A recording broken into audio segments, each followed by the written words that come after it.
siang hari ini ya. Untuk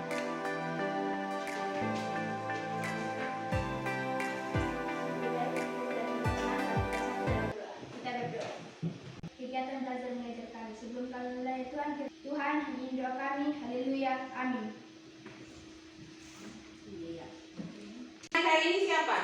Semuanya hadir semua? Iya, Bu. Ya, semuanya hadir ya. Ibu mau bertanya pada kalian. Materi yang lalu itu kita belajar tentang apa? Coba siapa? Ya. Materi yang lalu kita belajar tentang struktur teks cerita fantasi. Iya, betul, cerita fantasi. Coba yang bisa tahu tentang struktur teks cerita itu ada berapa? Ya, silakan. Ada orientasi, komplikasi, dan resolusi. Iya, betul sekali Melinda. Struktur teks cerita fantasi itu ada tiga. Ada orientasi, ada komplikasi, dan ada resolusi. Dari tiga struktur dalam cerita fantasi. Ya, bisa baca anak-anak? Bisa, Bu. Ya. Tujuan pembelajaran dengan pendekatan saintifik, peserta didik dapat merencanakan pembuatan teks cerita narasi dengan mengikuti langkah-langkah penulisannya dalam mengembangkan cerita fantasi dari gambar yang ditampilkan dengan memperhatikan struktur dan kebahasaan. Yang pernah menulis? Tidak pernah menulis? Menulis apa saja? Menulis cerita. Menulis apa lagi? Ya? Menulis puisi. Ya. Di sini kita belajar menulis cerita. Sesaat Ibu akan tayangkan salah satu atau tampilkan salah satu cerita. Ya. Bisa lihat anak-anak? Bisa. Baca cerita fantasi yang berada di daerah kita. Ada yang pernah dengar ceritanya? Gasing Pencari Jejak. Pernah dengar ceritanya? Kalian baca cerita ini dalam waktu 5 menit. Sudah? Sekarang Ibu mau tanya. Siapa di antara kalian yang bisa menentukan bagian dari orientasi atau struktur orientasi pada cerita ini? Coba, ayo yang bisa menjawab silakan. Ya, silakan Rince.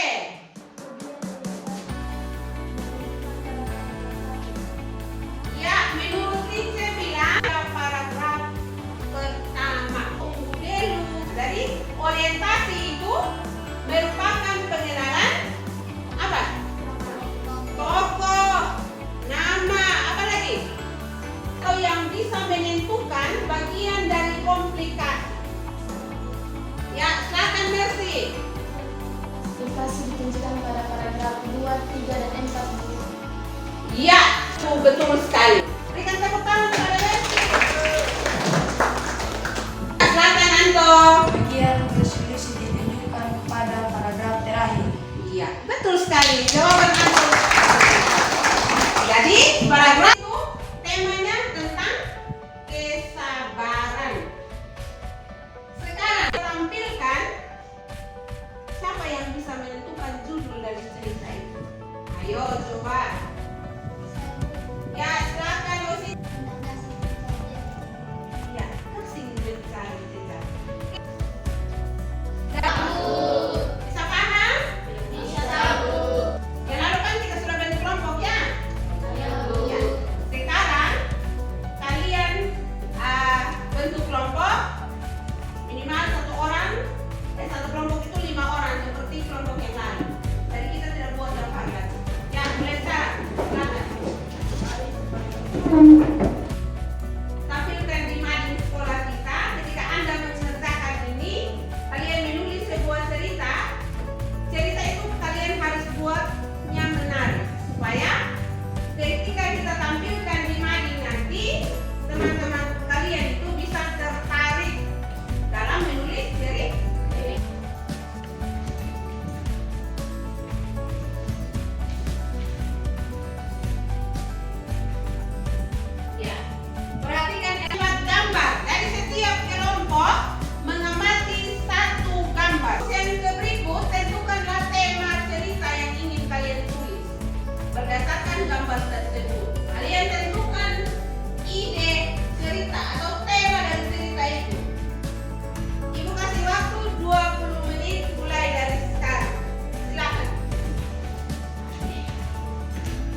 hasil diskusi kami. Kesayangan milik Muli.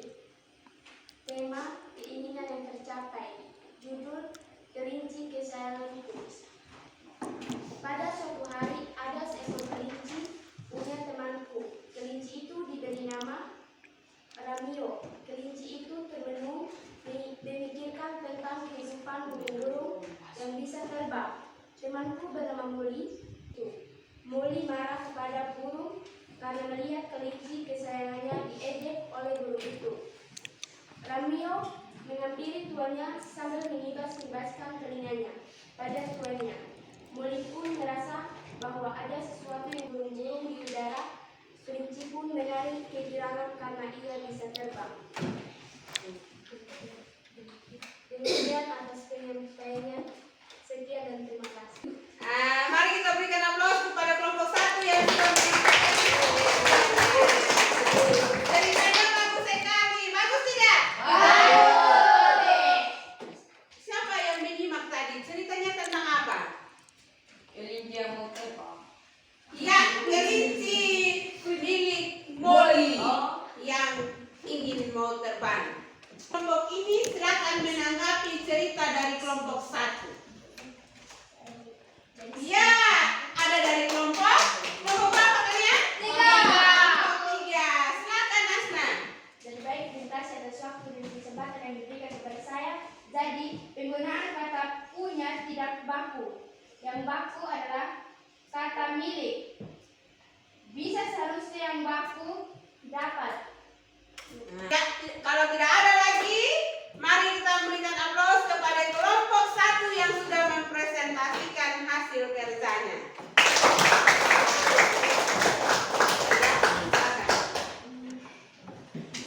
Silakan kelompok 2. Terima kasih atas waktu dan kesempatan yang diberikan kepada saya untuk mewakili kelompok 2 untuk menyampaikan hasil diskusi kami. Ide sahabat dengan seekor kuda. Tema seorang anak yang menjadikan seekor kuda sebagai sahabat. Judul Kuda Sahabatku.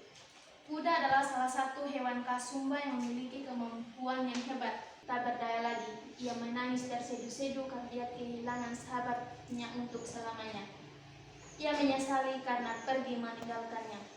Demikian hasil diskusi kami. Saya ucapkan terima kasih. Ya, berikan aplaus kepada kelompok 2. Kelompok 2 itu cerita tentang apa? Tentang? Kuda kesayangan dunia. Ya, kuda kesayangan Dul. Ada kelompok yang mau menanggapi, silakan. Ya, silakan Eka. Jadi cerita yang disampaikan sudah sesuai dan sudah tepat. Ya, mari kita berikan aplaus kepada kelompok 2. Ya, silakan. Terima kasih atas waktu dan kesempatan yang diberikan kepada saya. Saya akan menyampaikan hasil. Saya perwakilan dari kelompok 3. Saya akan menyampaikan hasil diskusi kelompok kami. Ide seekor kucing yang merupakan seorang sahabat. Tema persahabatan dengan si kucing. Judul si kucing belangku. Aku mempunyai kucing kesayangan. Aku beri nama Sally. Sally pun mati. Hatiku pun sedih. Aku menangis seduh melihat kucing si belangku mati. Sekian hasil diskusi kelompok kami. Atas perhatiannya saya ucapkan terima kasih. Kucing belang. Kelompok 1 dan kelompok 4 yang mau menanggapi, silakan. Saya terima kasih atas waktu dan kesempatan yang diberikan kepada saya. Penggunaan pilihan kata yang harus tepat Bu, seperti kata sehari-hari seharusnya setiap hari Bu. Terima kasih untuk kelompok 3. Mari kita berikan aplaus sekali lagi. Terima kasih atas waktu dan kesempatan yang diberikan kepada saya. Saya perwakilan dari kelompok 4. Saya akan menyampaikan hasil diskusi kami. Ide seekor sapi yang mengeluarkan kotoran berupa batu permata. Tema keajaiban seekor sapi. Judul Sapi Ajaib. Di sebuah desa ada seorang peternak sapi bernama Umbu. Akhirnya peternak itu menjadi kaya dan termasyhur di desa itu. Sekian dari presentasi saya. Terima kasih dan shalom. Ya, terima kasih untuk kelompok 4 yang sudah menyampaikan hasil kerja mereka. Mari kita berikan aplaus. Ada kelompok yang mau menanggapi, silakan. Ya, silakan kelompok 2. Terima kasih atas waktu dan kesempatan yang diberikan kepada kelompok kami. Kami akan melengkapi cerita dari kelompok 2. Ya, silakan. Penyampaian dari kelompok 4 sudah bagus, Bu. Ya, ceritanya menyenangkan toh? Ya, Ya. Terima kasih karena semua kelompok. Jadi, ketika kita menulis sebuah cerita, kita harus mengikuti langkah-langkah dalam penulisan itu. Langkah-langkahnya kita menentukan ide toh? Seperti yang kalian tulis tadi. Kita menentukan ide, menentukan cerita, menentukan tokoh dalam cerita itu tadi. Jadi, dalam langkah-langkah penulisan itu kita menentukan ide dalam menulis dulu. Kita tentukan apa? Judulnya, temanya, seperti materi kita pada hari ini. Ini di sini ada ditampilkan langkah-langkah dalam menulis sebuah cerita. Buatnya dalam buku, kita juga bisa tempelkan pada dinding mading sekolah kita. Dan itu dijadikan contoh untuk teman-teman kalian bisa tertarik dalam menulis cerita. Jadi pembelajaran kita hari ini sampai di sini. Sampai jumpa pada pertemuan minggu depan. Untuk itu, untuk menutupi rangkaian pembelajaran kita pada siang hari ini,